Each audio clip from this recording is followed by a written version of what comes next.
มาเด้อพี่น้องผู้ใดว่างเนี่ยมาสวยดำหน้าเนี่ย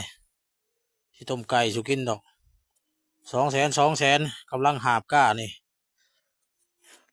ลงตาหน้าพี่น้องมาสวยหมดนี่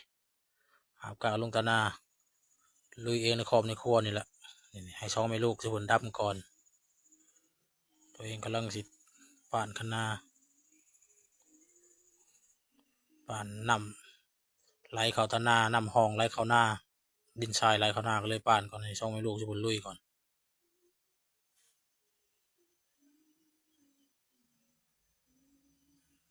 ก้าก็สีเหลืองแต่ว่าก้าแก่แล้วบริใช้ปุ๋ยเป็นก้าชุดดำหน้าห้องหมดนี่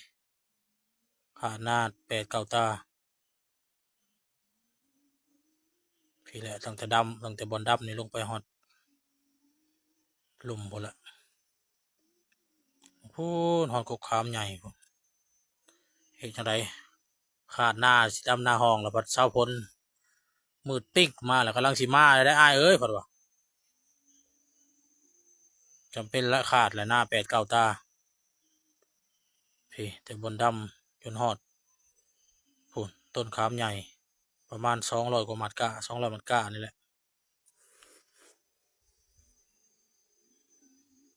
พูนเช้าพ้นมืดปิ๊งมาโอ้ยคอยกำลังขึ้นเครื่องบินมาอ้ายเอ้ยว่าซั่นเฮ็ดจังไดจำเป็นขาดหน้าเลย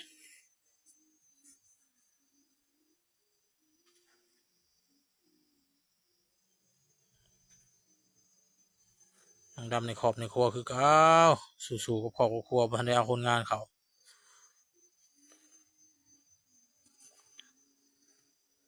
นี่ยังเหลือกาน้อยหนึ่ง3 กำมือจาก2 กำขึ้นพักผ่อนตอนเที่ยงขึ้นพักเที่ยงมีเหือมีแห้งจังลงมากินข้าวกินปลาก็จังสืบต่อตอนแรง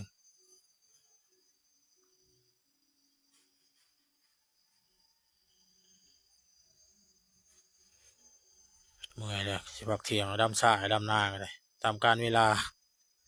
สวยมากกับดำซ่าเขาคนมันเมื่อยเนาะพี่น้องเนาะยิงก่อน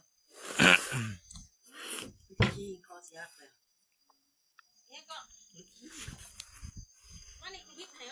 หลังจากนั้นก็ถือว่ามาแหวเอาปลาในแจนะปลาในห้องหน้าในแจนะพอได้เป็นอาหารเพลนนี่หลายอยู่ได้พี่น้องเลยมีตั้งแต่ปลาดุกน้อยเต็มอันเนี้ยลอยลัดมีแต่ปลาดุกน้อยมากินข้าวเที่ยงน้ำกันบัดนี้พี่น้องตำบักหุ่งกระปูปิ้งปลาเลยก็เอาปลาฉันไม่สมอาหารบ้านนอกบ้านนาเลยอยู่เที่ยงไห้เที่ยงนาอาหารบ้านกินไปสบายอยู่สบายโหนแห้งลงดำนาต่อวิธีชีวิตชาวนาจังสิละพี่น้องเลย